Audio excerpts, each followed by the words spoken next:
Sound check. 1, 2, 3.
Good evening, councillors and members in the public gallery.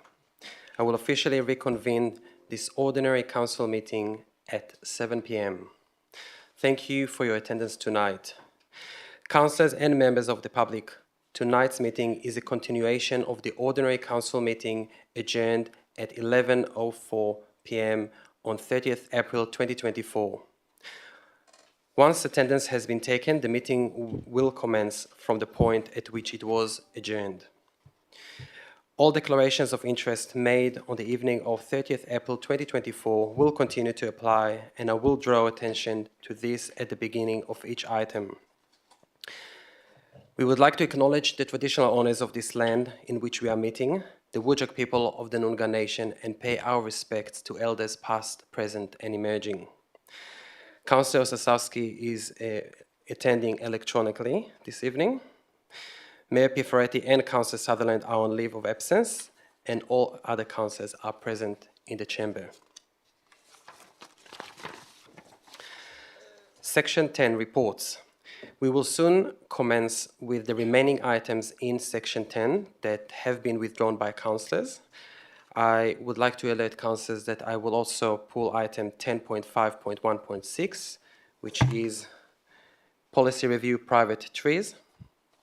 And before we will continue with the order of the items, I would like to suggest that you will bring forward item 11.2 with regard to the Maylands Tennis Club, as we have someone interested in the public gallery. Can I please have a mover? Councillor Johnson, and seconding Councillor Lede. All in favour of the item, raise your hands. Thank you, it's unanimous. So councillors, we'll jump to item 11.2, a motion from Councillor Nat Lede, Maylands Tennis Club to convert tennis courts. Do I have a seconder? I'm happy to second it. Councillor, would you like to speak on the motion? Thank you. The Maylands Tennis Club is an old and valued club. It's over 100 years old, established just a few years after World War I. It's well loved and supported. Sorry, there was a point of order. Sorry, I should make a declaration. I've just realised it's same as the others. I am the Labor pre-selected candidate for the seat of Maylands in the upcoming state election. This item refers to state election funding. It's an impartiality interest, but given the risk around apprehended bias, I will leave the room. Thank you. And Councillor Clark, so maybe just click the mic. Thank you. Thank you, Acting Mayor. Likewise, I'm a candidate in the upcoming state election for the seat of Butler.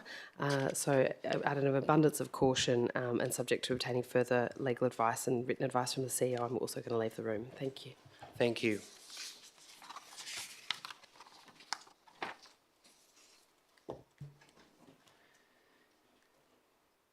Thank you. Councillor, you can continue. Thank you.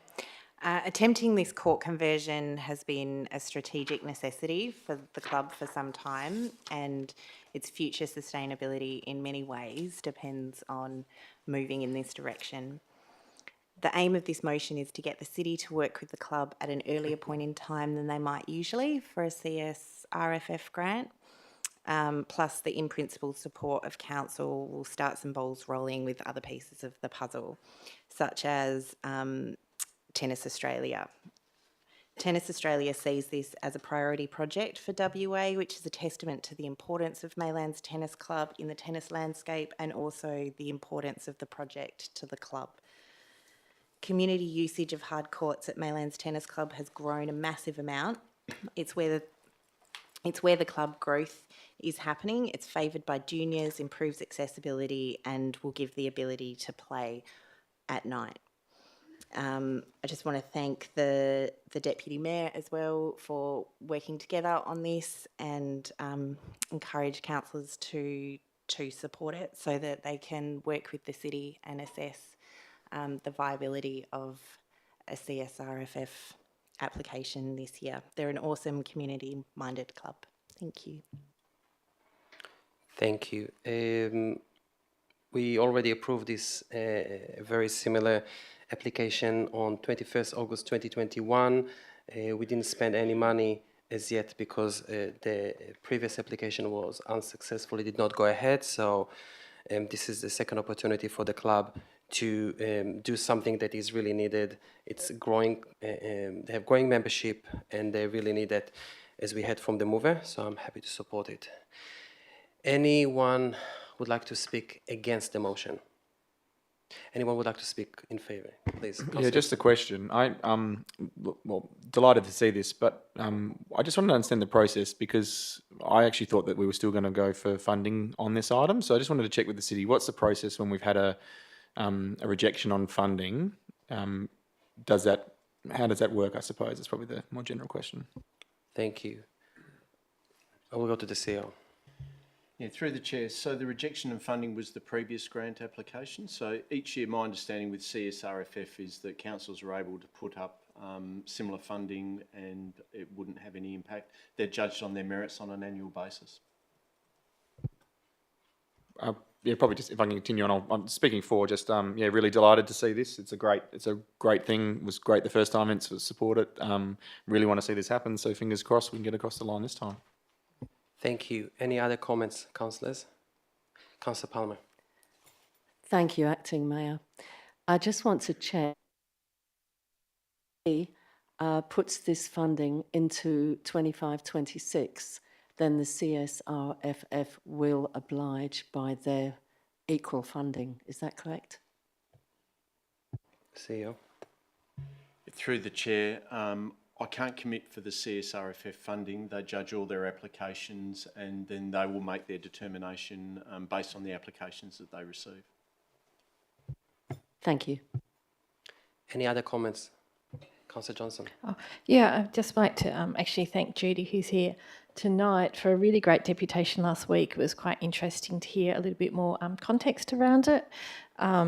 We supported it before. It's really good to hear your deputation get another crack at it with the support of the tennis folk.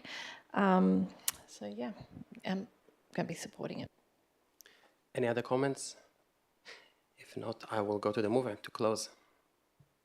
Thank you. I don't think there's much to say, but just to clarify that this doesn't commit us to anything. This just gives the club an opportunity to work with the city to see how strong an application they could put forward, and we will get a chance to look at it again when it comes back in July if it's passed today. So thank you. Thank you. I will go to the vote. Those for the motion? It is unanimous. Thank you, councillors.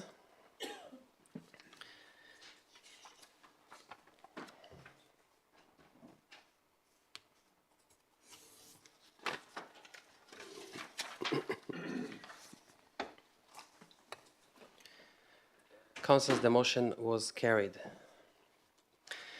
So we are going back to item 10.1.4, standardized meeting procedures submission. And that item was withdrawn by Councillor Johnson. And I think, Councillor, do you have an alternative motion with some amendments? And yes, we have more conflict of interest.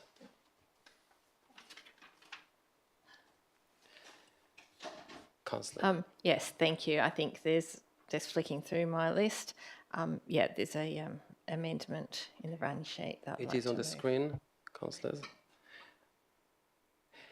Councillor, would you like to explain the amendments?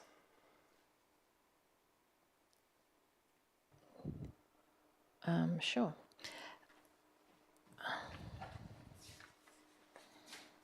I just have to remember what I was trying to do with this.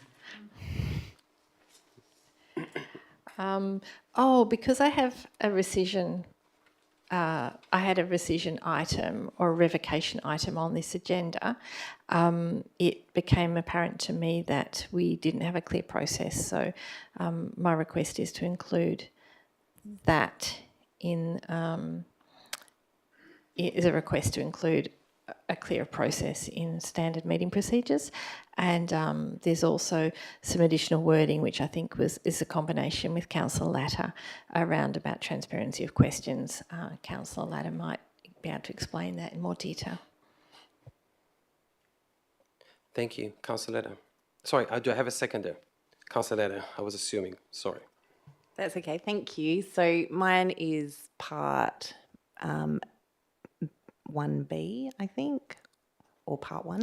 And I just made a small change where it said that questions provided in writing to council meetings would just be responded to as correspondence. I've changed that to include the questions and answers in the minutes, because I think that that's the expectation the community has when they ask a question at a council meeting, rather than corresponding with the city outside of that. And I think that people do that in order to have some transparency around the answers. So I think it's good to include that in there. Thanks. Thank you. Anyone wants to speak against the motion or has any questions? Anyone wants to speak for the motion? So I will go straight to the vote. All those in favour? That is unanimous. Thank you, councillors. Sorry, Councillor Stasowski, did you vote for the motion? Sorry, no, I didn't vote for the motion. Sorry, so we will do it again. Those for the motion? Councillor Maleka, Councillor Eveson, Councillor Palmer, Councillor Leder, Councillor Johnson and myself. Those against? Councillor Stasowski. Thank you. The motion is carried.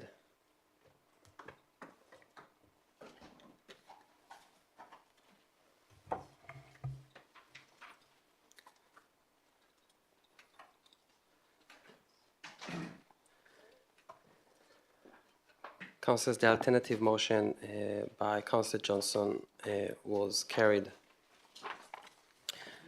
We are moving to item 10.1.6, proposed naming of right-of-way bordered by Guildford Road, Milne Street, Neville Street and Robert Street in Bayswater. That was pulled by Councillor Johnson. I think you, Councillor, you have an alternative motion. Thank you. I just want to check the wording of this one, if that's still valid. I can't remember, sorry, from what we did to last week to this week. Just, is that still appropriate? Yes, I received advice that it is appropriate. Okay, thank you. Thank you. At this meeting, but the last meeting, we... Sorry, just before that, so you're moving what is on the table, Yes. understand? Do I have a with the, as amended, please. as amendment? Do I have a seconder? Councillor Palmer. Please, Councillor Johnson. Thank you, Chair. Moving what's on the table, we've got another lane to be named. So it's good that we've got a whole lot of names that we can choose from. And as we heard in our deputation earlier on from Wilma Mottram, to add the name Beryl, for Beryl Singleton to our list of names. And so I've taken the opportunity to add that to the list of names to be considered by this new lane. Thank you. Councillor Palmer, any comments? Thank you. I totally agree. I think it's a lovely way of producing the silent achievers behind all the big achievers, that they are there too. And just very sweetly, Beryl Lane accomplishes that without any right of stigmas. Thank you. Thank you. Anyone wants to speak against the motion? Anyone wants to speak for the motion? No, so I will go straight to the vote. All those... Can I close, please, Chair? Yes, please. Thank you. Just want to say, so we've got a number of names on the list now for people in Bayswater to choose from for this lane, including Grace Hardy, who was, I believe, the Secretary of the Bayswater Historical Society and was granted the freedom of the city at some point for her work on that as well. So we have some excellent names to choose from, including the very vanishing Oblong Turtle and the Bartlett Lane. So some good names to choose from. Very happy about them all. Thank you. We will go to the vote. Those for the motion. It is unanimous, councillors. Thank you. We will move to item 10.1.7, Beth Road Land Disposal and Road Dedication. And we do have some conflicts of interest here.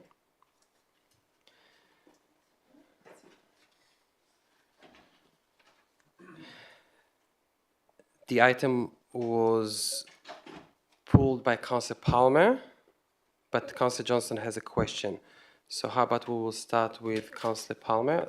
Are you happy to move the item? Yes, thank you. Okay, do I have a seconder? Councillor Meleka. Councillor Palmer, please. Acting Mayor, would you like the question to come up first in case it's to do with what we're discussing? I think we will, because we started, we'll go. But Thank you very much. But I'm sorry, Councillor Palmer, I will point out that we have an addendum, just in case any councillor missed that. It did not change the officer's accommodation, but there is some discussion regarding the trees. All councillors have it or aware of it? Yes, please. The CEO will provide us a quick update.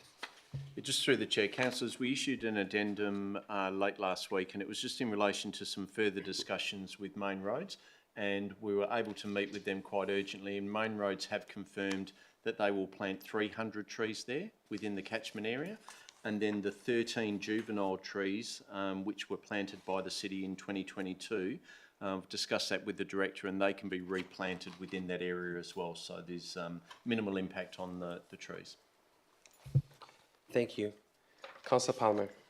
Thank you very much. I'm hoping and thank them for the increase to 300 trees, hoping they'll also be not seedlings but proper, strong, circular trees. Thank you. Yes, this has been an ongoing saga for many a year. And if you remember, about 3 years ago, we very kindly had the respectful and honourable Amber Jade Sanderson coming to the council. It's something that she doesn't do very often, to actually support our decisions on the increase of extension safety routes between these two streets.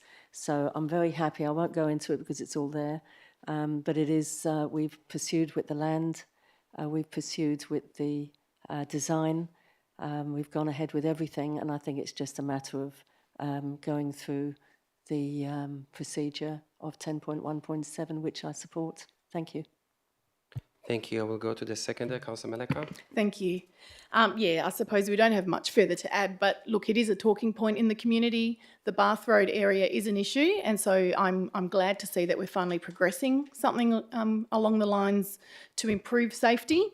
Councillor Ostaszowski and I met with the locals last year to talk about how they felt about losing some of that road reserve area around Woking, and obviously between them and us, we managed to be able to come up with a much better resolution on how we could ensure that we don't lose too much of the tree canopy. And so I'm really happy to see that we have so many trees that are going to be replanted. So yes, I support this. Thank you. Anyone wants to speak against the motion? Or any questions, Councillor Johnson?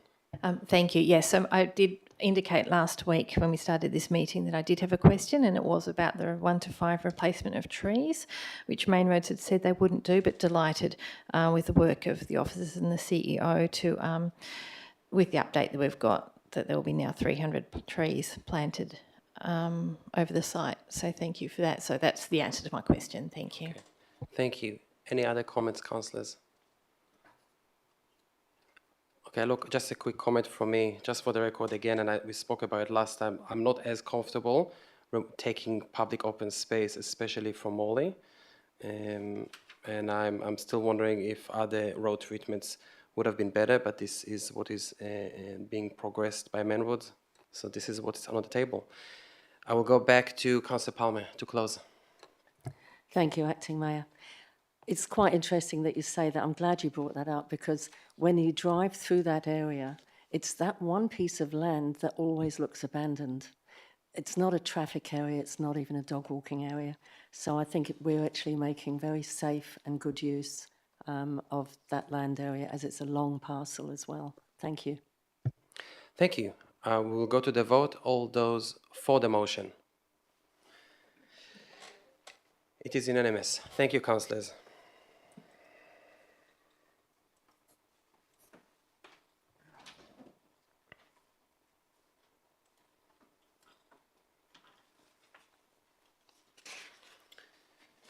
Councillors, the officer's recommendation was supported by council. We are moving to item 10.2.4, Rate Exemption Housing Choices Western Australia Limited. And I think, Councillor Osasowski, you asked to pull it so you can vote against. Is this still the case? Yes. Okay. Anyone would like to move the officers of accommodation or something else? Councillor Palmer? Are you, so are you moving the officers accommodation? Do I have a seconder? Councillor Clark. Councillor Palmer.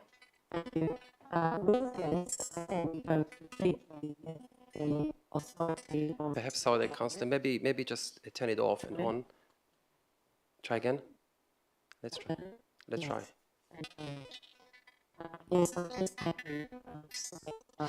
Yeah, maybe we'll try maybe the other mic. If you can bring it closer, you can use that one. Or just bring the mic. Oh, it's not switch on. Okay. So 1 second, we will get one of the officers to see what's happening. We get some feedback.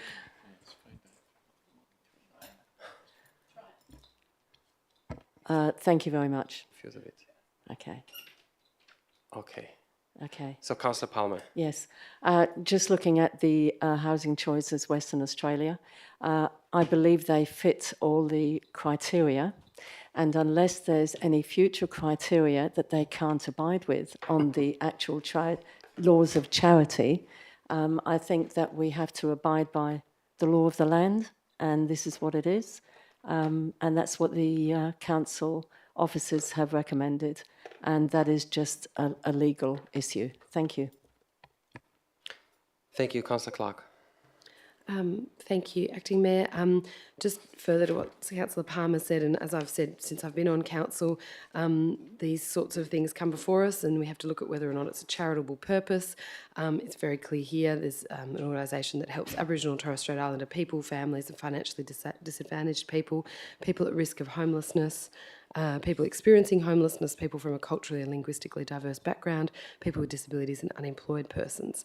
And the organisation provides long-term, safe and affordable homes, brokerage of client support services and community development programs that enable communities to be inclusive and resilient. So I think it's clear that the exemption is warranted in this case.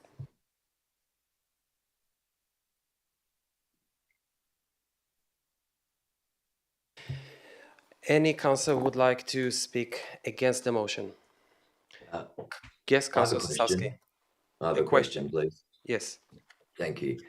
The Housing Authority, in the report, when it speaks about the Housing Authority, can the city just describe or just explain who the Housing Authority is, please? Yes. Thank you. Yes, please, I'll go to the Director of Corporate Services. Through you, Deputy Mayor, as it's stated in the report, it's a not-for-profit charitable organisation that provides subsidised housing. Sorry, just to the Housing Authority, not the actual organisations that's requesting the exemption. The report mentions the Housing Authority. Is that? Can you just explain the Housing Authority? I think it is who owns the land. List. Through you, Deputy Mayor, Yeah. the state government. The state government. Thank you. I have consistently voted against rate exemptions. I think everyone should be paying rates in the city of Bayswater. I understand the things mentioned by Councillor Palmer and Councillor Clark in regards to this individual organisation helping, is a charitable organisation, helps Aboriginal communities, homeless communities, disability communities. I understand all of that. And I think Councillor Palmer made a very good point that, you know, this is under the rule of the land, and the people that make those rules are the state government.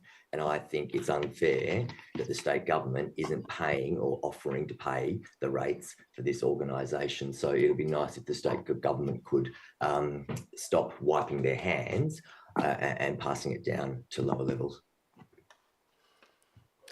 Anyone would like to speak in favour of the motion? Any other comments, councillors? Councillor Ivson. Yeah, just a question. So it's probably in a similar vein. So whilst this exemption is quite small, what's the total, just for the city, what's the total cost for rate exemptions that have been passed by the state government to ratepayers at the moment? I will go to the director. Through you, Deputy Mayor, I can provide the value of exemptions that have been given for charitable purposes, and that's in the order of 460,000. Any other questions? Any other comments, councillors? No. I will go back to the mover, Councillor Palmer, to close. Thank you, Acting Mayor. I'm quite satisfied that we're going with the rules, with the recommendation, and I do understand also that there is a federal legislation that is actually looking closer at non-profit situations, which this might come under in the future. But at the moment, that's what they need. And I'm talking about this would be passed down to each and every tenant that's there. And if this stops being passed down to the tenants, then I'm happy with it. Thank you. Thank you. We will go to the vote. All those for the motion. Councillor Meleka, Councillor Ibsen, Councillor Palmer, Councillor Leder, Councillor Bull, Councillor Clark, Councillor Johnson and myself. All those against. Councillor Ostasowski. The motion is carried. We are moving to item 10.3.3, EMRC Ordinary Council Meeting Minutes, 28 March 2024. It was pulled by Councillor Johnson. Is this correct? No, that's true. There's been a lot happening in the interim regarding the EMRC. Okay. So this is contemplating what I was going to say. I'm just moving the officer's recommendation. Thank you. Moving. Do I have a seconder? Councillor Leder. Any other comments? Any comments, Councillor? No. Any comments, councillors? No. We will go to the vote. All those for the motion. It is unanimous, councillors. Okay, we will go to item 10.4.2, fee waiver for Mobay Incorporation. Councillor Sosowski, you pulled it again to vote against. Thank you, Deputy Mayor. I am really on the fence on this one, so I'd rather not have pulled the item right now. So I'm happy to move the officer's recommendation and listen to the debate, if I may, on why I should support this. If some councillors can give me some help, please. So sorry, you do want to move it? I will move it, willing to listen to reasons Okay. from councillors as to why I should support Okay. it. Okay. So Councillor Sosowski is moving the officer's recommendation. Anyone would like to second the motion? Councillor Johnson. So just checking, Councillor Sosowski, you do not want to make any comments, right? You can close the debate if you wish. Okay, thank you. Okay. Councillor Johnson, any comments? Thank you, Chair.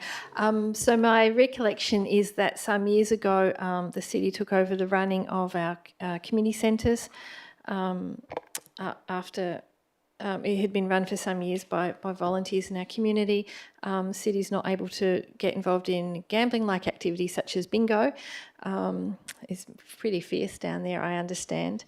So this is this Morebay Active Ageing Association, Morley Bayswater, is the folk who've been running the bingo for us. Bingo that has been going for many, many years in our community centre and is obviously very, very popular. We see crowds of people going into the bingo. So the fee waiver is a notional thing based on, we're not actually losing any money over it. We've never have charged this organisation to run this group. It's based on our fees as what it would be to hire the venue for those times and dates, I think on the Saturdays when they run it on a Saturday afternoon. So I think this is mechanics of it that we need to go through to keep everything compliant and obviously keep all the very happy bingo players playing bingo on a Saturday. Thank you. Anyone wants to speak against the motion? Councillor Ibsen. Not against, just a question for the city. Please. I've seen waivers and I've seen grants, and I'm just trying to understand: would this be more appropriate as a grant or as a waiver the best treatment for this one? I guess it was with regards to record keeping and where obviously in-kind support goes and just keeping it in one place. Just seeking some guidance from the city. Yeah, I will go to the director. Thank you. For this purpose, which is utilisation of our facility, whereby a fee would typically be paid. it would be the appropriate mechanism to do a fee waiver. Any other comments, councillors? Councillor Clark. Just to speak in favour of this, conscious of Councillor Ostaszowski's comments, obviously, as Councillor Johnston put it so succinctly, this is the historic arrangement that's now in place. But if we actually look at what this is delivering for our community, at the end of the day, you might sort of think, oh, it's a cost to the city, and why can't they afford to pay, and all the rest of it. This is a weekly, or I think it was running 3 weekly. Anyway, it's a bingo session. People shouldn't have to run around fundraising to then go and hold their bingo session. This is why we have community buildings. We are not a PTY limited company. We are not listed on the stock exchange. Last time I checked. Our job as council is to provide community services for the community. So one of the things in the papers it sort of says is obviously that this regular bingo has supported community members in the prevention of social isolation and has increased participation at community centres and valuable social supports to older adults in the community. So earlier today I met with a woman who is 80 years old and she runs along the beach. And the thing that has stopped her running along a beach in Perth has been cancer for the last 2 years. So, I hope that I don't think I could run on a beach now, so I've got some work to do before I turn 80. But this is as we start to have an ageing population, as our grandparents and our parents get older, these are the sorts of things we want them out and about doing, and it should be easy, and it should be cheap, and it should be social and fun. So to all those who would like to play bingo, please get on out there and meet some people and play bingo. Thank you. Any other comments? No, I will go back to the mover, Councillor Ostaszowski. Do you have any comments to close the... Thank you. Yep. Just a question, if I can, please, before I go and close. This one's a waiver, and the director mentioned that this is the correct way to do this. I think in the past we have made some amendments on the evening and changed them into grants from memory. I think we may have done that. I'm happy to hear the director's advice that this is the right way to go. Do we have a budget in place, and this through the chair, perhaps to the other director, do we have a budget in place for waivers and anticipating waivers? Director. Thank you, through the chair. So I don't believe, unless the Director of Corporate Services wants to advise otherwise, that it would be appropriate for us to give a grant to an organisation that will effectively give us the money back. In this instance, it's just utilisation of a centre, and it's just waiving the fee to use that centre. Typically, we would provide grants where we were supporting a community group in undertaking an activity in which they would use that money for an expense. Yeah. I'm getting a nod, so... Yeah, it's all good. Any other questions, Councillor? No, it was just that. Thank you. So can I close now? Yeah, please. Thank you very much. I will support this, and I am Councillor Clark listed some organisations that operate within the community. We have bingo groups. We've also got Weight Watchers groups, other community groups who are all utilising our facilities. And just like with the bingo, which provides a really important community service for our community, these other organisations that use our facilities are also doing exactly the same thing, providing those important community services for their communities too. So I just want to perhaps bring to council's attention that, yes, let's waive $6,624 for this organisation, and I'm happy for that to happen. But I'm just also putting it out there that why would other organisations that are also providing important community services for the community not also be able to get a waiver as well, because they are also equally important. So thank you for listening. Thank you. Thank you. I will go to the vote. Those for the motion? It is Councillor Ostaszowski, you're raising your hand? Yeah. Thank you. It's unanimous, councillors. Councillors, we are moving to 10.5.1.6, policy review, private trees.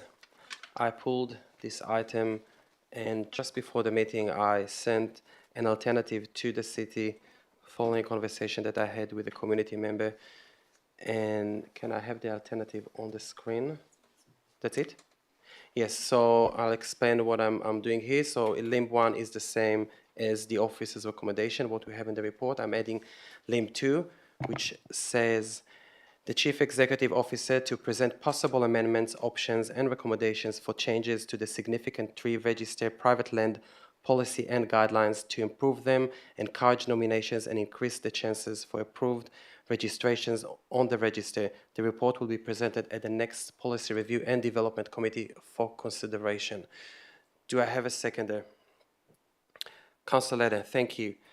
I'll be quick. I think this issue was raised at the AGM of electors, which we discussed at the first part of our meeting last week. I think it is timely to also deal with this policy, which is linked to this policy that we have in the report. Both of them are dealing with private trees or trees on private property. We discussed this issue, that policy, the significant tree register private land policy and guidelines 2.5 years ago. It's been a while, and since then we had quite a lot of changes, and we have a new strategic community plan which will allow for much more development around the city. So we do need to make sure that we are on top of everything and ready to protect as many trees on private properties where we can, and because this is the biggest reduction of trees around the city. I received recently advice that the city, since then, 2.5 years ago, the city received almost no nominations for trees to be registered on the register, and none of them been applicable. So we do not have currently any registrations for significant trees on private land, which means that the policy, as I personally indicated 2.5 years ago, is not workable. We have incentives in our budgets. We allocated quite a lot of money. It's underutilized because no one actually is eligible. So I think it is timely to bring both of those policies to the Policy Review Committee so we can discuss and see how we can improve it. Still trying to encourage and with incentives, and it's all with the consent of the owner, but see how we can, what we can change, looking at other local governments and improve it. That's it. Councillor Eder, any comments? Yeah, there's not a lot to add to that, but I will say that I think it dovetails nicely with some of the AGM motions that we passed earlier in this council meeting, and particularly things around like the tree guardians and other ways that we can make people more aware of the tree assets in their community and ways to protect them. So I think it's a good time to examine this and have a look at how we can improve it. Thank you. Anyone wants to?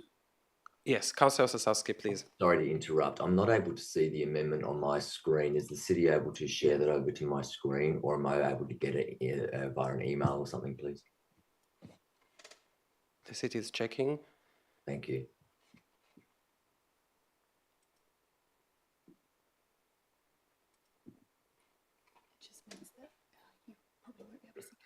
That's okay. So how about you will send it to him so he can see the motion? Thank you. Got that now. Thank you. Okay. So while you're looking at the motion, anyone wants to speak against the motion? Councillor Ibsen. Not against, just a question. The next policy meeting is in June. Is the city got sufficient time to prepare this? Thank you. I will go to Director. Which one? Thank you. It's maybe the CEO wishes to answer that from a strategic planning perspective. CEO. Through the chair, we'll endeavour to have that ready, Deputy Mayor, for you for the June council meeting. Thank you. Any other questions, Councillor Ibsen? No, thanks. Anyone who wants to speak for the motion? Anyone wants to speak? Sorry. Yes, I'm sorry. Councillor, yes. Councillor Osasowski.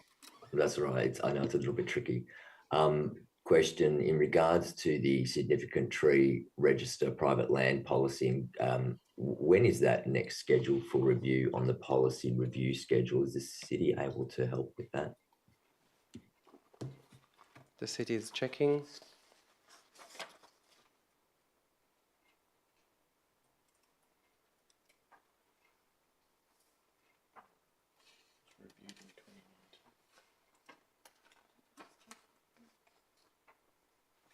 No, not this one, the other one. The other one that I'm amending. This one. Sorry?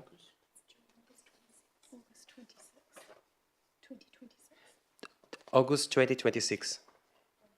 Councillor. Any other questions or comments, Councillor Sosowski? No, No. thank you. Any other comments, councillors? Councillor Clark. Just acting mayor, just to speak in favour of this, I think I'm conscious of some of the questions around when was the policy due to be reviewed, and 2026 seems like an awfully long time away from now. So I think it is time that we look at this again. I think we've received numerous deputations and representations from members of the public about how to make this actually workable. The anecdotal feedback that I've received is that it's too convoluted, it's not simple enough, and it doesn't actually achieve the policy intent. So I think it is timely to look at this again, and keep in mind that people who own the block are applying to put this in place. They want it, so I'm not quite sure why we would make it difficult for them. Thank you. Any other comments? Sorry, Councillor Sosowski, yes. Deputy Mayor, my apologies. I have another question. Yes, please. When I heard the response from the CEO just now, the language that he used for me sounded as though getting it into the next policy review development committee sounded like it could be a bit of a push. Is it possible that we might say a date for not the one that's coming up, perhaps the one a little bit later in the next quarter, perhaps after July? As we just heard, this is an important policy, and will require some, in-depth thinking and research and discussions amongst the staff, so that they can bring a policy or the improvements and amendments back to the committee that it needs to be. We want it to be good. So I'm just wondering, would the Deputy Mayor be willing to, instead of bringing it to the next one, perhaps to the one after that, so in 3 months' time? I'm happy to accommodate that change. Councillor Leda as a seconder, are you happy with that? Yeah. Okay, so what we will do, Councillor, we will take that feedback on board. I'm suggesting to revise LIMP 2. Instead of saying will be presented at the next policy committee, it will be said at the 30th September. Yeah? 30th September 2024. Yeah, so we made a change. Are you happy with it? I just want to ask a question. If something happens to that meeting and the date changes, is that a problem? Yes, I'll go to governance. Through the chair, I think the intention of council is clear, that it's that meeting that you're wishing to send it to. So if the meeting date changes, we would take that to include that item. Any other comments, councillors? Councillor Ivson. Another question, but it's in the same sort of, area. So it's probably for Director of Infrastructure. So there was talk around, amalgamation or merging all of these tree policies. We've got lots of them. So that's kind of why my questions were of that nature. So when was that proposed to happen? Can the city advise? Through the chair, it just depends on when the next, when that item's, that particular policy, the tree maintenance, planting and maintenance policy is up for review.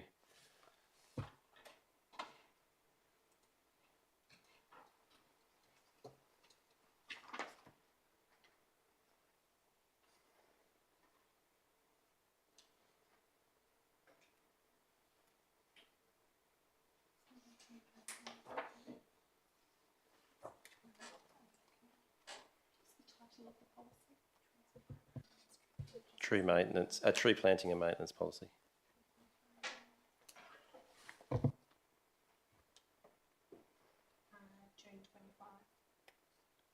June 2025. Any other comments, councillors? Yes, Councillor Maleka. Just thought I'd make reference to Limb 1. It was really good. We had a long discussion about this in the policy meeting, and I think it's a really good way forward to look at the neighbouring trees policy that others have implemented, just to try and help make an amicable resolution with issues that neighbours often have with overhanging trees, etc. So if we can build that into what we deliver, I think that's a really good way forward. Thank you. Any other comments? No. Yes, Councillor Johnson? Sorry, Councillor Johnson? No, sorry, okay. So I will close, and I don't have many comments. I'll just reiterate what Councillor Maleka just said, and I would like to also point out that the changes to Limb 1 came from ideas that Councillor Ostasowski brought to the policy committee, so thank you for that. And we'll go to the vote. All those for the motion. That is unanimous, councillors. Thank you. We are moving to item 10.5.1.7, policy review, honorary freemen of the city. That was pulled by Councillor Johnson. Thank you. Yes, my alternative motion is that we repeal this policy. Is there a seconder?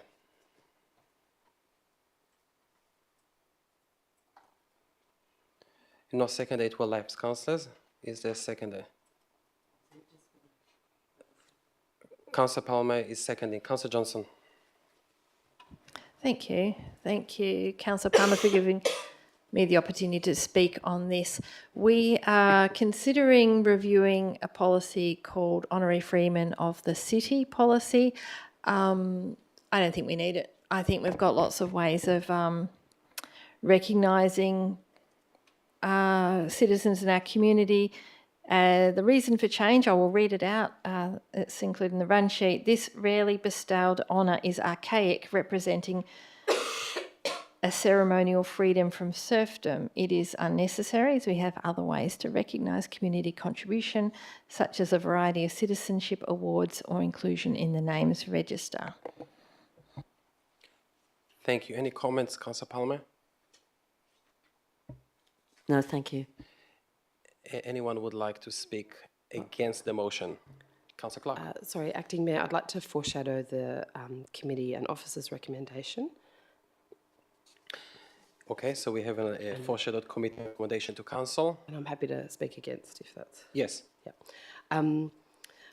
I can see the sentiment and why Councillor Johnson has moved this, particularly given the history of this tradition. However, I'm subject to the debate and hearing other views and voices on this. I'm going to vote against Councillor Johnson's revocation of this policy, because I think it still does play a role that we have an appropriate, I suppose it's not quite an award, but and that's where it sort of gets a bit murky, right? It's actually something that sits above all of our awards for a very small number of people who have made immense contributions to the city. I think it's good to streamline how those people are selected, and obviously the title is quite important. So I think that's useful to see that. But I mean, you can actually see the small number of people who have received this honour in the City of Bayswater civic area. Their photographs are up there. They've had, basically contributed significantly to the city over usually decades, or multiple decades. So I think it's important to recognise that.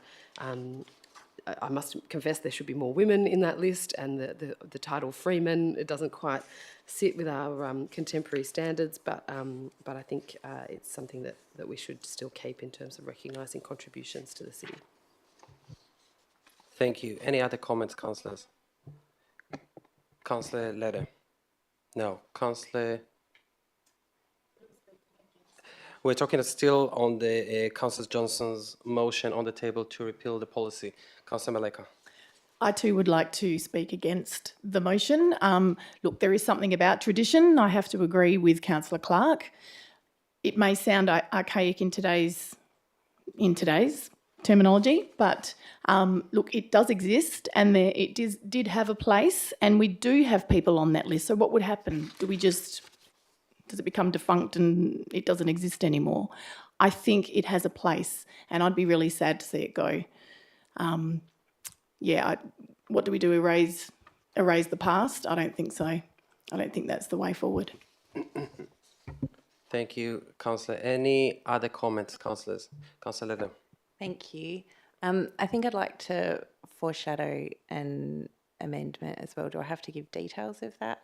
I suppose An I do, amendment? right? An alternative. Based on the officer's recommendations, but with a change of the name to the holder of the keys. What is your alternative? So it would be the officer's recommendation, but asking for the policy, the name of the title to change to the holder of the keys. Holder of the keys. So that will be a second foreshadowed motion. Holder of the keys, all councillors heard that. That will be another proposed name.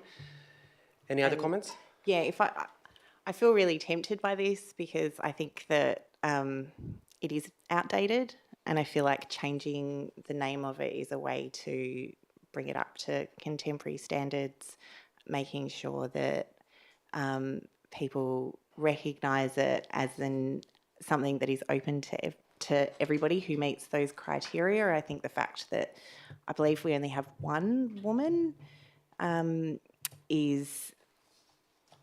really suggests that it's not as inclusive as it could be. So I feel like that's an important change to help us move forward with the policy. Thank you. Any comments? Can I ask a question? A question, yes. Does the term holder of the keys have like a particular, I'm just Googling it, does it have a particular, context in obviously in other councils or? So if you could just take. My understanding is that that's a term used by other councils for that position. Okay. We did discuss some of those in the policy committee. I believe it came up, and I recently saw, I think the City of Swan uses that title. I'm sorry, Councillor, just because we're not debating that, but any other question? So just then procedurally, in that case, I'm happy to revoke my proposal of the committee and officers' recommendation. You're pulling it, okay. Provided that Councillor Ladders is going forward, because I quite like that idea. So we do not have any, so Councillor Clark has withdrawn her foreshadowed motion, so currently we have councillors on the table. Can I foreshadow and take Councillor Clark's position second in line? Okay, so one second. So we're going in the order of the debate. So Councillor Clark pulled her foreshadowed motion, so we currently have on the table, besides Councillor Johnson, we have one foreshadowed motion from Councillor Lede, and if that fails, we will go to your Councillor Osasowski foreshadowed motion, which is the officer's recommendation. Sorry, Acting Mayor, has Councillor Lede got a seconder for her? She's going first in the order. No, has she got a seconder? We did not get to that yet. We are still with Councillor Johnson. We are still discussing repealing the policy. Councillors, just reminding you. Any comments, councillors? Councillor Ifson. I'm not going to support this one. I'd be supporting just keeping the policy as it was, as per the policy committee's recommendation. I'm on that committee and I voted as such, and I'll remain consistent with that one. So hopefully we'll get a crack at that one third in line by the sounds. Thank you. Any other comments, councillors? I'll make a quick one. I am happy to look. First of all, I think we should have a policy. So I agree. I will not support repealing the policy, and I concur with some of the comments that we heard here from Councillor Clark, Councillor Maleka. I am happy to support a more inclusive name. I am not happy with the name that is being proposed, holder of the key. I think this is a very step far away from what we have now. I did search, and I was hoping somebody else will propose it. There is actually several councils, we're not the first ones, councillors, already have policies called honorary freedom of the city. And that's it. We just change one word instead of freeman to freedom. And from quick search, Shire of Broome have a policy, and the city of Kwinana. So I feel like that is the closest that we can without making too many changes and respecting the tradition, but still having an inclusive name and looking at the future. So we're not the first ones. So those are my comments. So I'll actually ask the mover of foreshadowed to consider that when we get to that stage. So now I will go back to the mover, Councillor Johnson, about repealing the policy. Thank you, Chair. Thank you, councillors. This award has been handed out a number of times in our history. I think we've got 6 listed on our website that are former councillors that have served for 20 years, and that is indeed a significant contribution. My understanding is that it's to take nothing away from those councillors who've been awarded this. It's not listed there anyone else who has received this award. So it's only seemed to be a tiny subset of some of the councillors. I don't even think it's all of the councillors have served that long, but not 100%. I didn't double check that. So it seems like it has been inconsistently applied over the years. It also, my understanding is that Grace Hardy was awarded the Freedom of the City by the City of Bayswater. Is not listed, so probably maybe this is an opportunity to check that out with the Bayswater Historical Society, so our record keeping is up to date. Yeah, I think this award is a little archaic and inconsistent, so I don't think we have a need for it, with no disrespect at all to the folks that have been awarded it in the past. Thank you, councillors. So we are voting on Councillor Johnson's motion to repeal the policy. Those for the motion. Councillor Johnson. Those against? Councillor Maleka, Councillor Eveson, Councillor Palmer, Councillor Leder, Councillor Bull, and myself and Councillor Sosowski. And that is lost. We are moving to the alternative, the first alternative on the table, which is Councillor Leder's motion. Councillor Leder, are you still happy to move what you proposed? I think my preference would be to keep her as holder of the keys, and people can discuss the 2 options, and if somebody wants to suggest an amendment during debate, then I'll consider that. Thank you. So it's on the table, councillors. How about councillor? How about you will read it out if you want on the record? It's on the screen. Sorry, just a second. It says Councillor Johnson. We could just say remove the name Councillor Johnson. Thank you. If you can just read it out. So that council adopts the honorary freeman of the city policy as contained in attachment 3, amended to change the name of the honour and accordingly change the name of the policy to holder of the keys. Thank you. Is there a seconder? Councillor Bull. Councillor Leder. So as I said, I just think it's a good opportunity to update and bring it into 2024 as much as we can. I'm open to considering other ideas for it if people want to make arguments for that during debate. But I think that this is a fine name that does the job. I think honestly, I don't feel like there are amazing names out there for this particular honour. They're all connected with particular parts of history and particular dynamics between rulers and the people that they ruled over and the military and all kinds of strange associations. So I think this does the job. It's still clear that it's an honorary position and a position of respect, and I think that's the important part while still being an inclusive name. Thanks. Thank you. Councillor Bull. Thanks. I'm happy to support this. I think the point, and look, there may need to be additional amendments made to the policy down the track, but the point of the term, the holder of the keys, is that it is the keys to the city that is awarded to the person who has provided the significant service, and it's a non-gendered term. So I think it hits the mark in terms of honouring and recognising significant service to our community, but it does it in a way that is much more inclusive.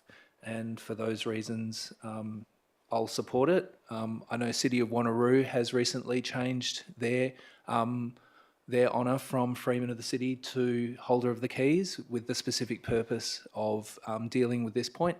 And so I think it's a really great progressive step forward.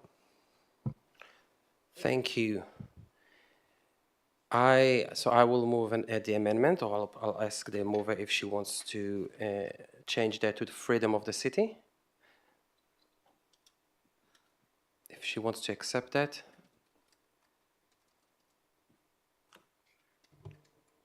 No.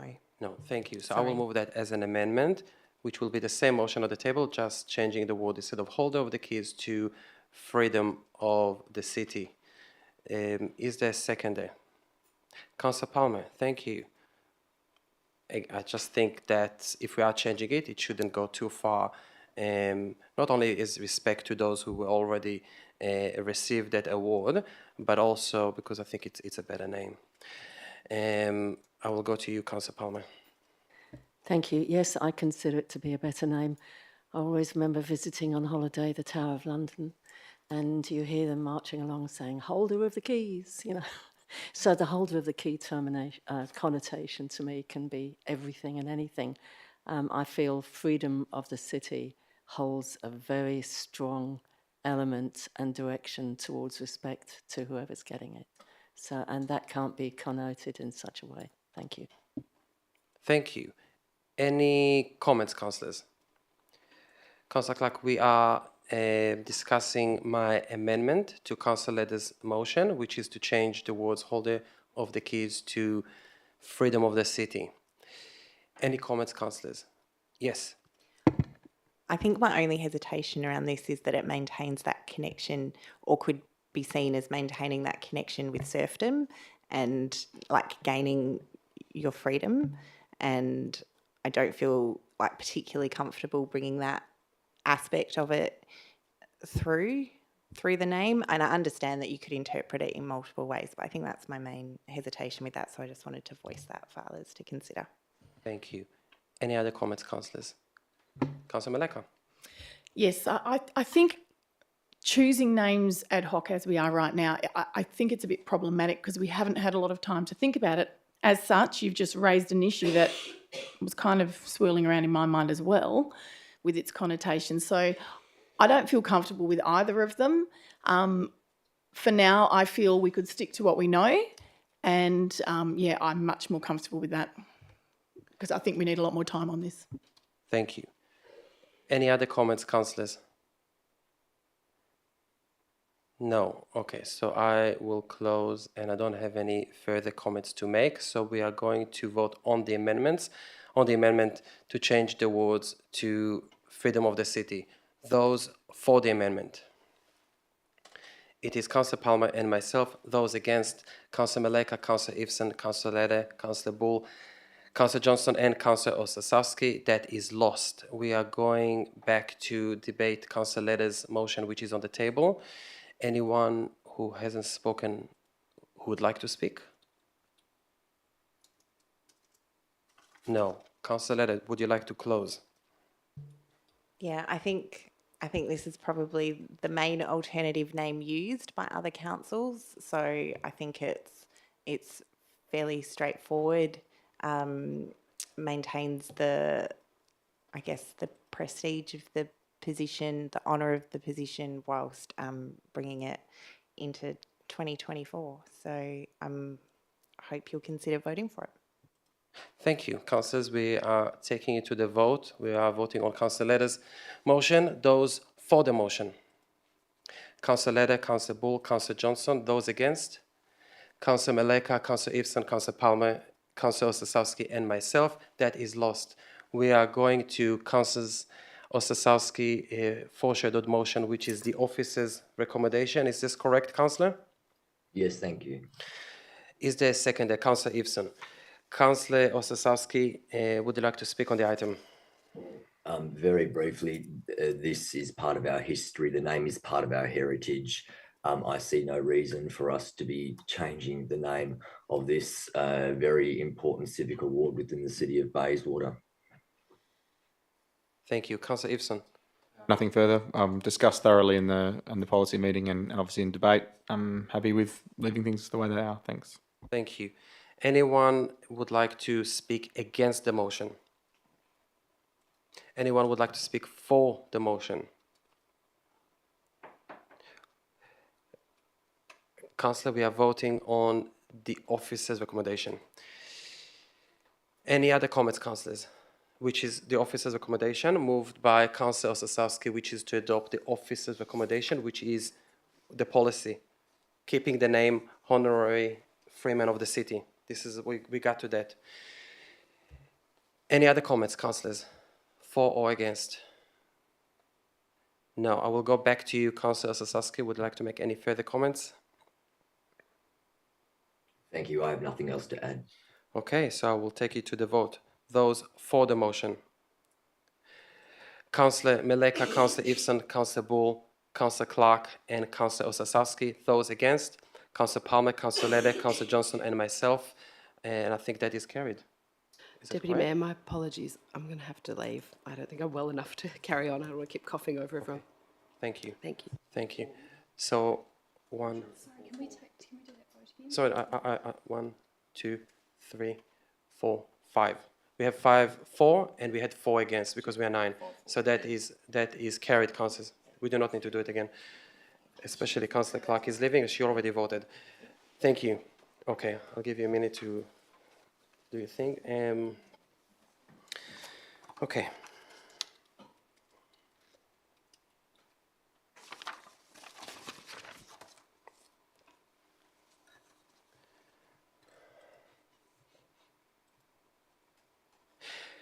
Councillors, we are now going to adopt all the other items by exception. Could I please have a mover and seconder to adopt all the other items on block? Councillor Palmer moving, Councillor Meleka seconding. Any comments? No, I'll put it to the vote. All those for the motion? Councillor Saski, yeah, thank you. It's unanimous. Thank you, councillors. We are moving to section 11, notices of motion, item 11.1, a motion from Councillor Josh Ifson, dedicated super bus for Morley and Noranda. We have a conflict of interest. Councillor, are you moving your motion as is? Yeah, that's it. Did you want it read out? Do or? I have a, you can read it out if you want. That's fine, yep. That council requests the Chief Executive Officer to write to the Public Transport Authority to request considering the provision of a direct public transport connection between the new Noranda station and the Noranda Town Centre, and that this correspondence is copied to the relevant local members and State Parliament members. Thank you. Do I have a seconder? Councillor Meleka. Councillor Ibsen. Thank you. So this motion supports our community's expectation that we have transport connections to and from the new Noranda train station, a station built right here in our community. This is an expectation that was set when Metronet Noranda, which is located in Morley, was first becoming a thing. And it's a very realistic expectation in my opinion. I don't think it's too much to ask for. In fact, many thought it was automatically happening when the station opens, and many were very disappointed to find out that it wasn't when I informed them that there was no such plans to connect the new station with Noranda Town Centre.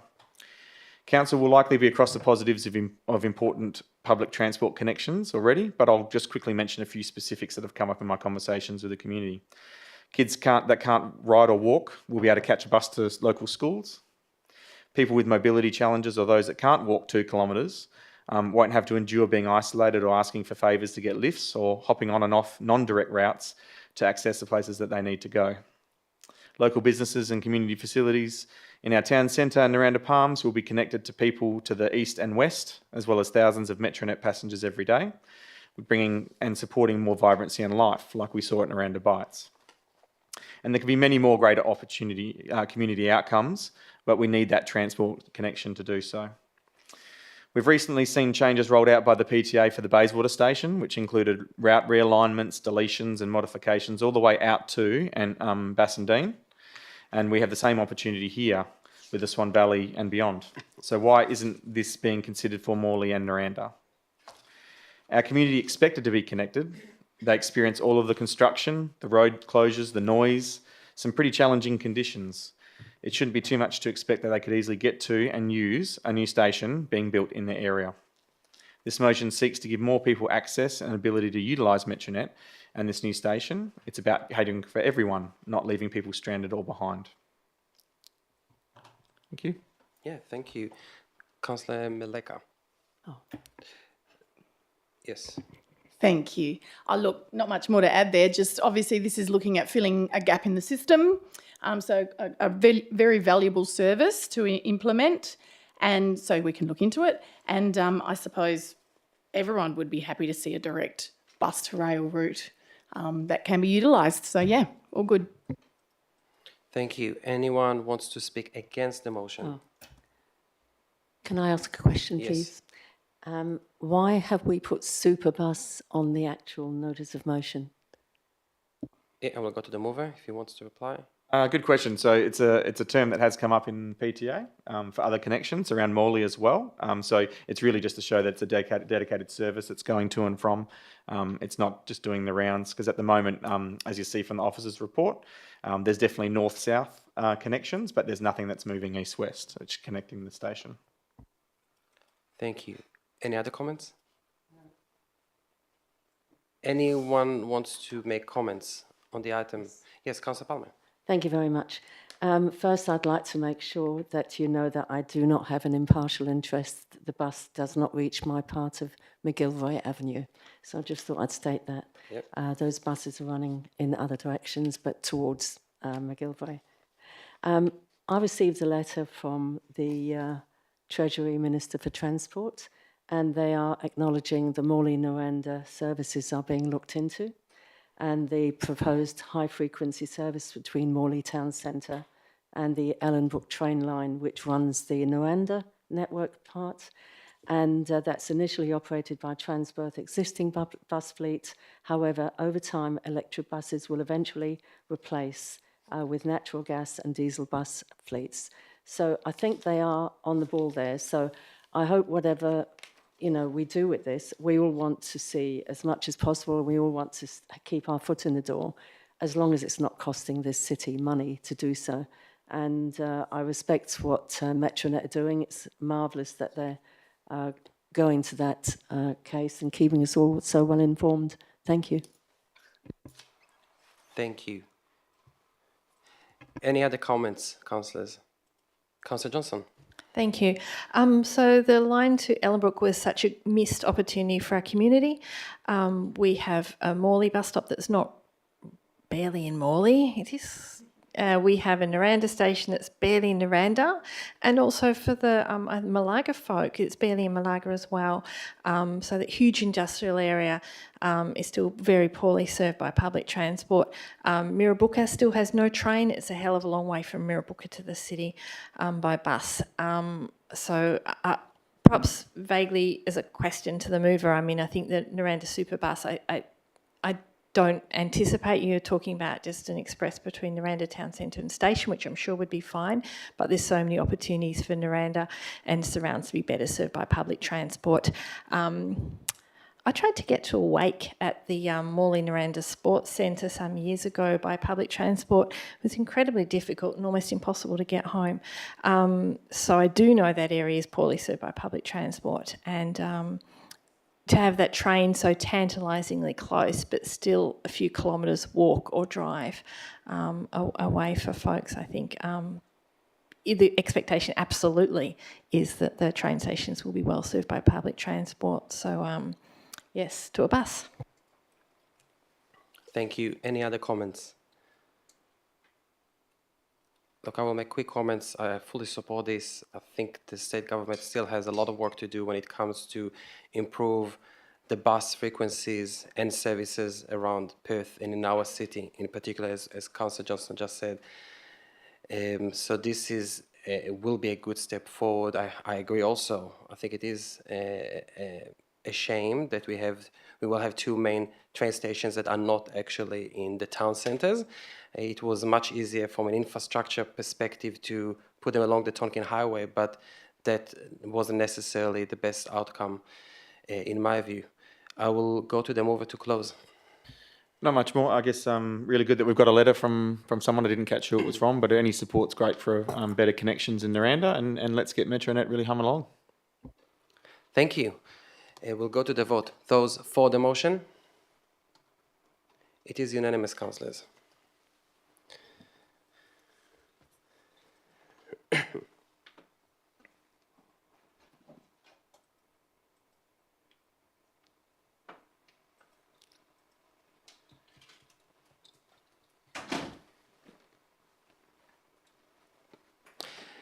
The motion was carried, councillor. We are moving to the last item, 11.4, a motion from Councillor Josh Eveson, pedestrian access way assessments. Councillor, you're moving on what's on the table. Yeah, Would you yeah, like I'll to read it out Yep. again if you'd like from last time. That council requests the Chief Executive Officer to 1A, conduct an audit on all public access ways, PAWs, within the city to identify features that may impact safety and increase potential for crime. B, develop an implementation plan for remediation of public access ways to improve safety and prevent crime. And dot point 2 considers budget allocation in the 2024-25 mid-year budget review for remediation of public access ways identified in the implementation plan. Thank you. Do I have a seconder? Councillor Maleka. Councillor Ibsen.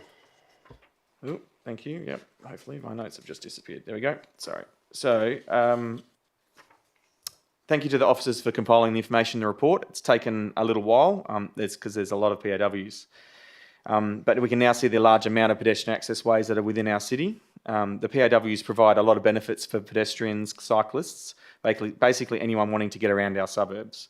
But to realise their full benefit, these access ways need to be properly looked after and people need to be able to feel safe to use them both day and night. This motion seeks to improve our PAWs by having the city review them to identify safety improvements. This action in itself helps to document a standard, a very important change. In doing so, I expect to see improvement in maintenance and ownership on these two easily forgotten spaces, shifting to a far more active state of maintenance that doesn't wait for our community to report it. Instead, they'll be routinely managed like many other public open spaces across our city. Lifting the care and maintenance of our PAWs not only makes them look better, it makes them feel safer too. I encourage councillors to support this motion. Thank you. Councillor Maleka. Thank you. Look, I see real value in this motion. Look, these access ways connect hard to get to areas across our city, and we've got lots in North Ward and Central Ward, and they look quite unloved and they're precarious and you're a bit fearful to walk down them at certain times of the late evening or early evening. I think this is a great idea. We need to audit them so that we can actually make them look appealing to walk down and accessible. And look, we want to encourage walkability across the city as well, and this is one way of actually doing that. So thanks, yeah, good one. Anyone wishes to speak against the motion? Councillor Palmer. Thank you, Acting Mayor. Yes, I feel this is actually redoing work again and again and again. It's not necessary to spend $60,000 to rewrite something that's already there. Our rangers and staff and outdoor park fieldwork people, all of them do a massive job on all of our PAWs. I think adding to it and getting an external consultant at the cost of $60,000 to teach us something we already know is not necessary. We can, sort of express and request our people to do things. When we've gone walkabout and door knocking and so forth, and there's been right-of-ways, people say, there's a tree or a branch there or here. The council do look after these. The city does look after them. And we get compliments from people saying, they've done a wonderful job down there. It's all been cleared. It looks lovely.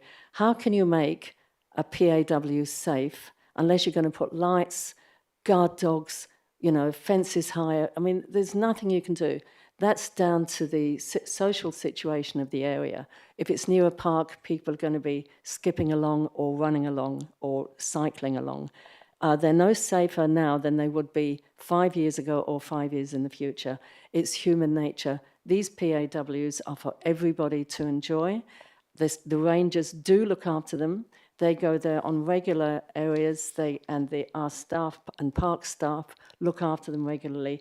And I think this is just teaching us to do what we normally do. And to get an outside consultant to tell us how to look after our parks at $60,000, I don't think it's necessary at all. So I'm really sorry, in great respect, I'm speaking against this. Thank you. Thank you, Councillor. Anyone wishes to speak for the motion? Anyone wants to speak against the motion or any other comments? Sorry, Councillor. Yes, Councillor Sosowski. Thank you. I'm really happy to see this one come to the table tonight. I really like that Councillor Eveson mentioned the following points in his opening, that finally we'll be seeing these laneways properly looked after. I cannot tell you the number of examples of these access ways throughout Central Ward that are not looked after. So it's wonderful that we can move towards looking after them. I love that the councillor said in there that this will help to document a standard of what we expect. I like that the councillor mentioned that this will lift the maintenance in those pedestrian access ways. They'll be routinely managed, so they won't be left to have, you know, litter riddled through them, weeds through them, graffiti through them, trees overgrowing into them. Bougainvilleas are some examples that I've dealt with that took so much effort to get them clipped and pruned. So I like that this will bring in a documented standard for an improvement with our pedestrian access ways. And just very, very quickly as well, I say this often in our meetings, in our committee meetings and briefings, that I see beautification and maintenance and a really big, it should be something that we are focusing on more. I talk about the clipping of the hairs in the ears and the trimming of the nose hairs or pruning of the eyebrows, the little bits and pieces, the haircut that we get, the things we do to make sure that we are looking good and presenting well. I think we should be doing with our streetscapes and especially with our pedestrian access ways too. So I'm happy that this plan will help us to, clean ourselves up a little bit. Thank you. Councillor Ball, would you like to make any comments? Yeah, thank you. So I'm not supporting an uncosted motion. Another notice of motion coming to this council that is uncosted. Lim 2 considers budget allocation in 2024-25 mid-year budget review for remediation of public access ways identified in the implementation plan. We're asking for an implementation plan for remediation of public access ways, so that there's an underlying assumption that we've got 135 public access ways that need remediation. So, okay, 135, and then we're being asked to consider a budget allocation, the amount for which we don't even know. And who knows what the mid-year budget review is going to be looking like in 24-25, and who knows what the other priorities are at that time. So I think this is irresponsible to be asking council to consider a mid-year budget review for an amount that we actually don't know. My suspicion is it's going to be expensive to be improving the streetscapes of 135 public access ways all at the same time. Lim 1, I didn't know, this question about crime comes in from Councillor Eveson again. There's nothing in here that suggests that there is an increase in crime with public access ways at all. And so I just think this is an irresponsible motion. If it was a motion to think about how to put a plan together to, improve the streetscapes of these areas, perhaps that could be something, but this suggestion that there's increased crime in these areas, I just think is irresponsible, and asking council to agree to something that is uncosted, again, is bad budgeting, and so I'm not going to support that. Thank you, Councillor. Any other comments? Councillor Johnson. Okay, can I get a clarification, please, on the cost? Yeah. Thank you. Yeah. Can someone please provide us with some explanation? Yeah, through the chair. What's proposed is the report mentions $60,000, but that's to go out to a consultant. But what's actually proposed is to do the audit in-house. So it's using existing officers to do the audit, and then the findings of that audit will be used to prepare an implementation plan that would be presented as part of the mid-year budget review for consideration. Yes. Okay, so at the moment it's off the time of something of the order of between $0 and $60,000. We don't know what that's worth, and then a plan like with a budget that will come back March next year. Through the chair. So officer time. So when we say in-house, it's using officer time So officers will go out and conduct a routine inspection of all those pedestrian access ways. And then depending on the outcome of that audit, what items get raised as being necessary, they will be presented in the implementation plan for the mid-year budget review, which is normally presented to council around March. Thank you. I'm a bit nervous about it because perhaps the mover can clarify in closing. So I'm really unsure about this because the public access ways are really great for transport, but a lot of the talk in the motion talks about safety. So I'm a bit worried about access ways being closed as a result of this. So I'm a little bit nervous about what this means. So I certainly don't want to be riding along a public access way that I normally do at night, finding there's a gate suddenly at the end of it. So yeah, just would like to see clarification on what the intention really is on this one. Perhaps when you close. Any other comments, councillors? I have a question. It's actually a follow-up question from Councillor Johnson's financial or costings questions. So LIMP 2, is this asking us to consider locations in the mid-year budget review to implement all the actions in the implementation plan that will be created?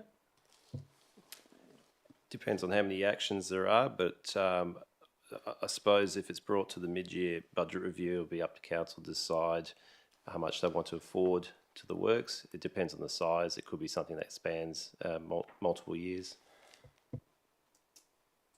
Okay. Yes, please, Councillor Leder. Unless you wanted to speak. No, you please. No, you Sure. please speak. I'm a little bit worried about the breadth of it. I'm a bit worried about it meaning that we're focusing on these particular public access ways instead of focusing on footpaths and streets generally and identifying our priorities across the whole district in that way, in terms of safety, in terms of maintenance, beautification, all of those things. I don't know that public access ways necessarily should be bumped up that priority list just because they're public access ways. So that's my hesitation with this, and why I probably won't support it, but we'll see what happens in closing. Thank you. I think all councillors spoke besides myself. Look, I'll quick comments from me. I was actually planning to support it because I fully support measures to promote more walkability and anything relevant to pedestrians, but I am actually hearing those comments and I am becoming more nervous. I think that's the word that Councillor Johnson used, and I'm now in more understanding of what is actually being proposed here, and I cannot support LIMP 2. We are creating here a new plan that I'm also still not sure why we are creating. I have not received even one complaint about any public access ways during my whole time on council, but I do believe that other councils may have received. I do. But what I don't think is that we should create a new plan for the whole city and create more work to ourselves when some parts in the city or some PAWs did not create any issues. Why will we spend money on them? I will fully support you, Councillor Davidson, if this does not being supported by council, to go and look at specific public access ways in specific areas that you do receive complaints, or other councillors. But I'm just not sure that we need to go ahead now with a full-on review and committing and creating expectations that we are going to remediate all of them. There are no time frames here, the costs. So I do echo some of the comments that I had around the table. So I'm also a bit nervous. I'll go to you to close. Cool, here we go. I'll have to put up with, try and, I guess, rebut some of these misunderstandings, I suppose. So I'm not interested in engaging a consultant to do this. That's the first thing. So the 60,000, it's actually probably a reflection on the high calibre of people we've got within the city. The conversations with the city in developing this notice of motion were always about doing it in-house and always about doing it in a phased approach. I'm a maintenance guy by background, so interesting to see the differences in understanding. So firstly, path repairs and weed control are primarily reactive. Page 137, that's at the top for Councillor Palmer in regards to our maintenance practices. It's done ad hoc when people are reporting it. So I just wanted to address that one. Point of order. Please ask him not to be personal. Sorry, one second. Point of order. Sorry, we didn't hear that. Do you want to make that? Okay. So personal comment. Okay. It wasn't a personal comment. I was just rebutting the statement made. So I'm just going to address because there was concerns that were different across each council. Okay. Let's focus on the. Is that what's your ruling? Mr. Let's Chair? continue with the debate. Thank you. Yeah. So it's about closing a gap in maintenance and a maintenance and ownership gap that I've seen with our PAWs. So in regards to the being irresponsible or no linkage to crime, these are actually public spaces that need to be maintained, and currently I'm not comfortable with the level of attention and maintenance that they get, and that's in regards to another comment made that this was an irresponsible thing. The other one saying that we should not be doing them, it is an in-house that I said, so the city, I believe, can see that there's an issue there, and they'll be doing these on these routine inspections. So if the city's actually out there and maintaining these as they, as they would be in the local area, then I'm comfortable that there's not going to be too much burden with the city in regards to resource allocation. Community safety is a thing linked to these PAWs. I get constantly, there's reports on social media pages, and I get emails fairly regularly, probably every second week in regards to PAWs. Community safety is one that's raised by our community and they continue to be patient, but we need to take action. Show them that we are listening and that we're doing the things that we can that aren't the state government's responsibility.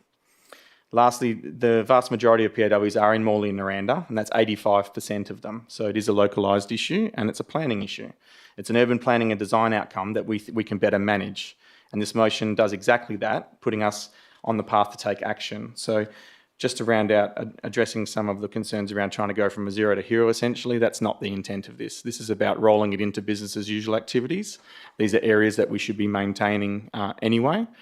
So it's like the footpath program over time. There would be never an expectation to go out and fix all 135, I think there was.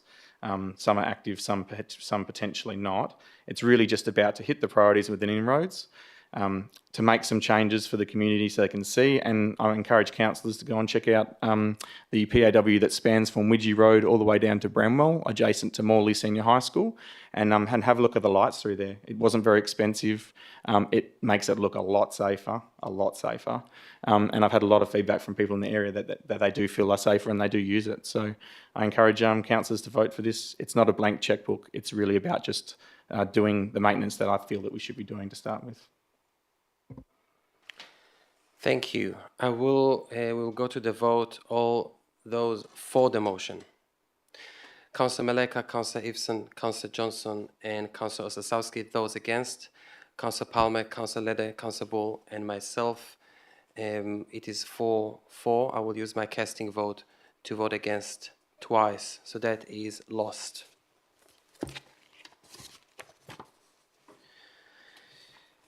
Section 12 of the agenda, questions for members without notice. Are there any questions for members? Councillor Johnson. Thanks. Yeah, a couple of questions, please. One I might have foreshadowed at the beginning of this meeting last week. The Australian Local Government Association conference, I forget what it's called, the thing in Canberra that we all go along to. Who's going this year? We'll go to the CEO. Yeah, through the chair, we've got no attendees attending the National General Assembly in July. That's a follow-up question. Was that a decision of council or how did that come about? Yep. Yeah, through the chair, we issued a memorandum, I think from memory it was back in March, just asking councillors if they wished to nominate to go to that. There was no nominations received. I then had a subsequent discussion with the Mayor in terms of attendance there and advocacy, and we decided that because you've got hundreds of local governments attending, all trying to meet ministers, that it's really difficult to get meaningful time with ministers during that week, and that if we were, when the advocacy plan is considered by council when it comes back in August, then we would try and attend for a sitting of Parliament later in the year to do specific advocacy in relation to that. Okay, thank you. Another question. So I asked a question over the last week or two about by email, about the watering of the trees around the Bayswater train station. I was advised that the Public Transport Authority will assume responsibility for maintaining all landscaping within the train station footprint for the next 2 years, as well as watering them, maintaining the irrigation and replacing any trees that die in this period. Could I get clarification, please, on what is the train station footprint? I mean, I can be sent that later on, provided notice, but just to be clear for our community about where the responsibilities lies for the various trees that are dying at the moment. I will go to the director. Yeah, through the chair, it's probably difficult to explain in words, so I'll take that one on notice and I'll provide a plan outlining where the responsibilities lie. Thank you. I think that'd be very helpful. My third question is about the Hotham Street Bridge. We advise the works we're going to start in March. There's a few witches' hats and a speed zone, but no works happening at the moment. Could I get an update on the Hotham Street Bridge works, please, if possible? Please. Yeah, through the chair, I'll probably have to take that one on notice and provide a memorandum to all councillors explaining what the situation is with that project. Thank you very much. Any other questions? Councillor Ifson. Oh, Councillor Sosowski. Thank you. My question is, for those ratepayers or residents who live next to Watercorp drains, who have a verge abutting their verge, referencing our extended verges policy, how do those people who live next to those drains and verges ask for a verge tree for that Watercorp verge? I will go to the director. Through the chair, they can make a request to the city. We are changing the processes and forms to allow them to actually select that they live next door and want to make an application to get some plants for that verge. And follow-up question on that. The people are able to go through the website to request the verge trees, is that correct?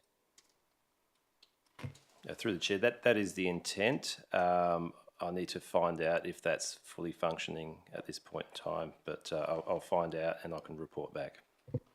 Oh, thank you very much. Councillor Ifson. Yeah, thanks. I've got a few. So last month I queried for updates on the Galleria, just on the delayed refurbishment. Has there been any other feedback? There was, I think, just a hint that there was going to be a meeting towards the end of April. We're now into May. Just want to keep people updated. I'll go to the CEO. Yeah, through the chair, you're right, Councillor Eveson. We did have a meeting with representatives from Vicinity in March. They stated that they will touch base with me after Easter to schedule another meeting. Unfortunately, that hasn't transpired, and I sent them through some correspondence last week requesting an update for that. So once I receive some, then I will pass that on to Council, let you know. Lovely, thank you. The second one, just around the Bayswater Station and the defects. Obviously, we're in this practical completion phase, and there was an update around, there was 6 sections and a bunch of defects, I suppose. I just want to get an understanding of kind of how's that progressing, how are we seeing from the Metronet station, specifically Bayswater at this stage in regards to quality? We'll go to the director. Through the chair, there is a punch list that's been put together. I think there's still inspections occurring. There's still more works outstanding, and we're working through that. So we have the manager of infrastructure planning that's dealing with that matter, and we've also carried out a number of inspections on site, and we're tracking how that is going ahead. Good news. Another one, just around the Bayswater sewer. Have we? This is a huge project for us. I see it as a massive potential for our local area. I just wanted to check: have we reached out or written letters again to the relevant ministers, just making sure? Obviously, apologies as candidate in the room, but any letters in regards to relevant ministers, local members, and political candidates seeking financial support? Because as I mentioned, I see this as the largest, single biggest initiative for the city of Bayswater. We're continuing contact with the state government, everyone we can?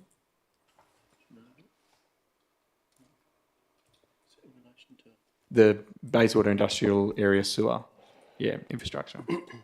Sorry, through the chair, we have done, and we have held meetings with local members, and they're part of the advocacy meetings that we're having. The Deputy Mayor and myself met with a local member recently, and that was discussed, and we'll keep that as part of that going forward. Excellent. Thank you. Talked about community safety, and a bit disappointed didn't get a motion up, but that's life. Can the city please provide an update and timeline for the community safety and crime prevention plan? That was, it's been quite some time now. Just keen to get an update where that's at. Yes, I'll go to the director. Thank you. So in terms of the plan, it has been put on hold temporarily as we are currently looking at the ranger and security area, and there will be a briefing that will be held with council, I believe it may be next month, regarding what that looks like, which would then inform the plan. Beautiful, thank you. And I've just a confirmation, the Lightning Swamp classroom module, I think that's still in progress. That was a little while ago that there was just, I know that we're doing some assistance with the Friends of group there. Has there been anything in developments in that space? Yeah, we'll go to the CEO.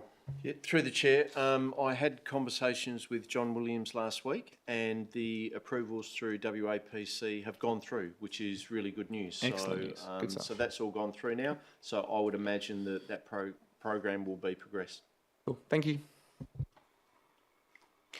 Are we able to receive a memo with more information around this, update around this project and next steps? Yeah, happy to. Yeah, thank you. Any other questions, councillors? I have one question with regard, it's a follow-up question to the question that I asked at the last meeting, which are in this agenda, the last page. So I asked several questions about the Hotham Street Bridge and the current level crossing, and whether it will be removed at some stage, which is, we received indication that it will be. Question 4, I did ask, will the overpass, the current overpass, be the only way for residents to cross the railway line at that location, and what will be the issues around accessibility? I think the response that we received did not respond to the question. I asked what will happen once the level crossing be removed as being planned by the PTA. Will the overpass be the only access for pedestrians from one side to the other side at that location? So we could not take that on notice, please, and provide more information. Thank you. And the bit around accessibility, whether the city thinks that there are any issues with that overpass. Any other comments? Questions, sorry? No. Thank you, councillors. There are no urgent items. We already discussed one last week. There are no confidential items this evening, so I will close the meeting at 8:41. Thank you, councillors.